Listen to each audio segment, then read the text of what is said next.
हरे कृष्णा दोस्तों, आज हम लोग बात करेंगे श्लोक नंबर 1.3 थर्ड श्लोक के बारे में,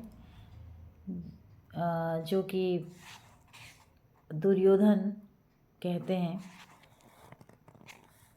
और संजय इसमें बता रहे हैं धृतराष्ट्र को। ये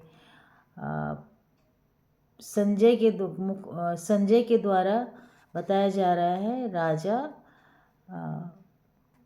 धृतराष्ट्र को। ठीक है। पश्येतां पाण्डुपुत्राणामाचार्य महतीं चमुं व्यूढ़ां द्रुपदपुत्रेण तव शिष्येन धीमता। पश्येतां मतलब देखकर। वो कहते हैं, हे आचार्य, द्रोणाचार्य से बातचीत हो रही है दुर्योधन की। पांडुपुत्रों की विशाल सेना को देखिए, जिसे आपके बुद्धिमान शिष्य द्रुपद के पुत्र ने इतने कौशल से, मतलब इतने अच्छे से इसको अरेंज किया है, व्यवस्थित किया है। एक्चुअली इसके जब इस श्लोक के बारे में हम लोग बात करते हैं तो ऐसे तो राजनीति में जब भी पॉलिटिक्स की बात होती है तो साम दाम दंड भेद सब लगाया जाता है। लेकिन ये जो युद्ध था कौरवों और पांडवों के बीच में, तो पांडव के पास तो 7 ही अक्षाणी सेना थे, लेकिन कौरवों के पास 11 थे।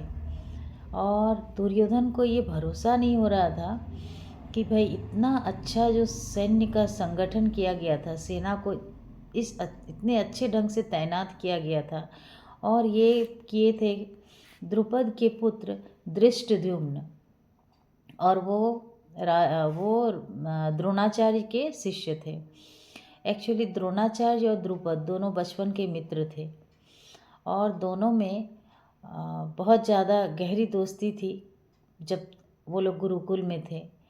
लेकिन जैसे ही गुरुकुल से बाहर निकले तो राजा द्रुपद तो राजा बन गए और ये बहुत गरीब थे, बहुत गरीबी में अपना टाइम स्पेंड किए। लेकिन दोनों में के बीच में एक प्रॉमिस हुआ था, राजा द्रुपद उसको प्रॉमिस किए थे कि हम लोग एक दूसरे का मदद करेंगे। तो जब द्रोणाचार्य तो गरीब ब्राह्मण ही रहे और उनकी शादी हो गई कृपाचार्य की बहन कृपि से और एक संतान हुआ। तो गरीबी की वजह से एक बार राजा द्रोणाचार्य द्रुपद से मिलने गए और वो सोचे कि इतने बड़े राजा बन गए हैं तो अब मैं तो एक गाय ही मांगूंगा। तो एक गाय मांगने के लिए, लेकिन द्रुपद बहुत बेइज्जत करके उनको ये कहते हुए कि बराबर वालों में दोस्ती होती है, उनको डिनाई कर दिए। ठीक है, चले आए। लेकिन द्रोणाचार्य जो कि काफ़ी शक्तिशाली थे, काफ़ी ज्ञानी थे, उनको अपमान तो लगा, लेकिन फिर भी कोई बात नहीं। तो वो फिर पांडवों को, कौरवों को टीचिंग करने लगे, शिक्षा देने लगे। अब राजा द्रुपद अपने पुत्र प्राप्ति के लिए, मतलब एक अच्छा संतान हो, उसमें क्या हुआ एक बार कि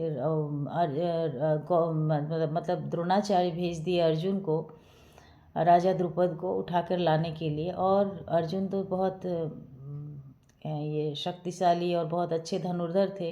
तो उस समय राजा, इस शॉर्ट में मैं बता रही हूँ, उस समय राजा द्रुपद हार गए थे। तो उनको ये लगा कि नहीं, कुछ तो करना होगा। तो वो एक पुत्र प्राप्ति के लिए एक यज्ञ किए थे, और ये इस ख्याल से कि मेरा बेटा बहुत शक्तिशाली हो। लेकिन फिर क्या हुआ कि उस समय द्रोणाचार्य सबसे महान गुरुओं में से एक थे, जिनके पास हर तरह की शिक्षा थी।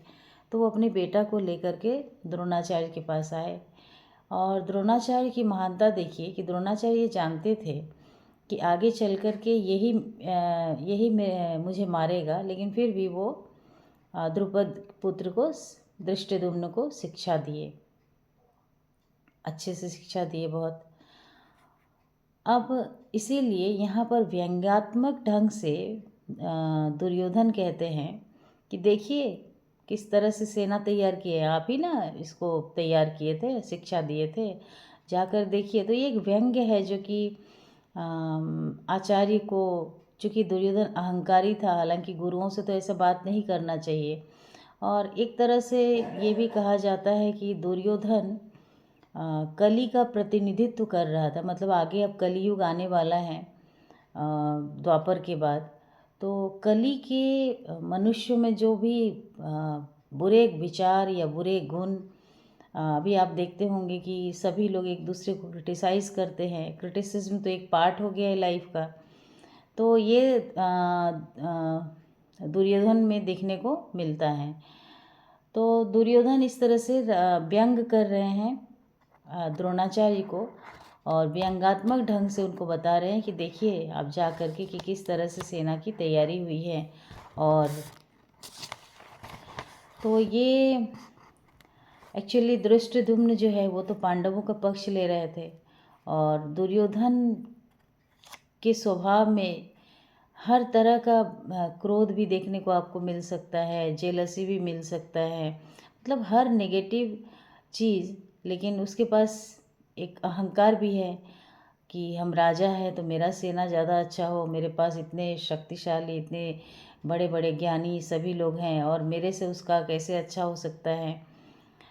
तो इसीलिए भी कि कहीं ऐसा तो नहीं राजा द्रोणाचार्य या भीष्म पितामह कोई उदार स्वरूप उन लोगों के पक्ष में ना आ जाएं। तो इसलिए दुर्योधन हमेशा सबको चेतावनी ही दे रहे हैं हर तरह से। तो आगे हम लोग इस पर और बात करेंगे, क्योंकि यहाँ पर द्रोणाचार्य सॉरी दुर्योधन को एक शक ये भी है कि कहीं ऐसा तो नहीं कि भाई अर्जुन तो उनका बहुत प्यारा शिष्य है, अर्जुन की तरफ तो ऐसा तो नहीं कि आचार्य मतलब द्रोणाचार्य झुक जाए। तो हर तरह से इसीलिए क्या बोलते हैं वो दुर्योधन ठोक बजाना चाह रहा है कि भाई अच्छे से एक बार माइंड में स्ट्राइक कर दिया जाए कि वो एक अलग पक्ष है और वो दुश्मन है, और दुश्मन को दुश्मन की तरह से ही आप देखिए। तो थर्ड श्लोक का सार यही है। मैं कोशिश कर रही हूँ भगवान शक्ति दे कि मैं सही ढंग से गीता को इंटरप्रेट कर पाऊँ। भगवान से मेरी यही प्रार्थना है, और आप लोग सुनिए इसको। हरे कृष्णा।